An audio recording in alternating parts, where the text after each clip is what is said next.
গৌড়বঙ্গ বিশ্ববিদ্যালয়ের অধীনস্থ ইউজিবি প্রথম সেমিস্টারের ফলাফল প্রত্যাহারের দাবিতে এবার বিশ্ববিদ্যালয় আন্দোলন সংগঠিত করল তৃণমূল ছাত্র পরিষদ।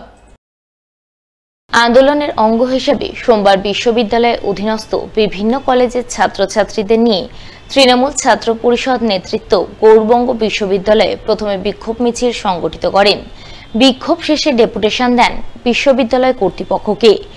এদিনের এই বিক্ষোভ ডেপুটেশন কর্মসূচিতে নেতৃত্ব দেন তৃণমূল ছাত্র পরিষদের জেলা সভাপতি প্রসূন রায়। তিনি অভিযোগ করে বলেন, ন্যাশনাল এডুকেশন পলিসি চালুর পর বিভিন্ন কলেজের শিক্ষা ব্যবস্থায় আমূল পরিবর্তন এসেছে। সেই পরিবর্তনের ফলে ছাত্রছাত্রীদের কাঁধে বিপুল চাপ এসে পড়েছে, যা ছাত্রছাত্রীদের সিংহভাগ নিতে পারছে না। ফলে ইউজিবি প্রথম সেমিস্টারে মাত্র 3% ছাত্রছাত্রী পাশ করেছেন, বাকিরা ফেল করেছেন। তাই ফলাফল প্রত্যাহারের দাবিতে এবং কলেজগুলোতে পড়াশোনার আদর্শ পরিবেশ ফিরিয়ে আনার দাবিতে আজ তারা বিশ্ববিদ্যালয়ে ডেপুটেশন দিলেন। এনইপি চালু হওয়ার পর থেকে যে ন্যাশনাল এডুকেশন পলিসি আমাদের রাজ্য সরকার অ্যাডপ্ট করতে বাধ্য হয়েছিল কেন্দ্রীয় সরকারের চাপে, সেই ন্যাশনাল এডুকেশন পলিসি অনুযায়ী প্রথম সেমিস্টারের যে পরীক্ষা ছাত্রছাত্রীরা দিল তাতে প্রায় মেজর সাবজেক্টে 97% ফেল করেছে এবং দু সাবজেক্টে পাস করেছে, বাকি সমস্ত সাবজেক্টে ফেল করেছে। এর সংখ্যা প্রায় 77%।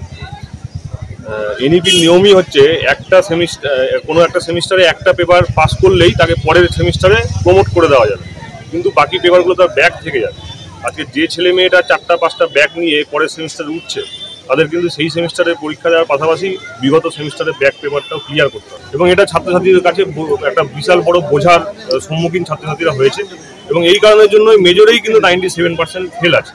তা আমরা এই রেজাল্টটা প্রত্যাহারের দাবি জানিয়েছি অলরেডি এবং আজকে আমরা ডেপুটেশন আকারে জানাবো। আমরা কলেজগুলোতে প্রত্যেকটি কলেজে আমরা প্রিন্সিপাল এবং টিআইসিদের কাছে ডেপুটেশন জানিয়েছিলাম এবং তাদের কাছ থেকে ফরওয়ার্ডিং লেটার নিয়ে আমরা আজকে বিশ্ববিদ্যালয়ে দ্বারস্থ হচ্ছি।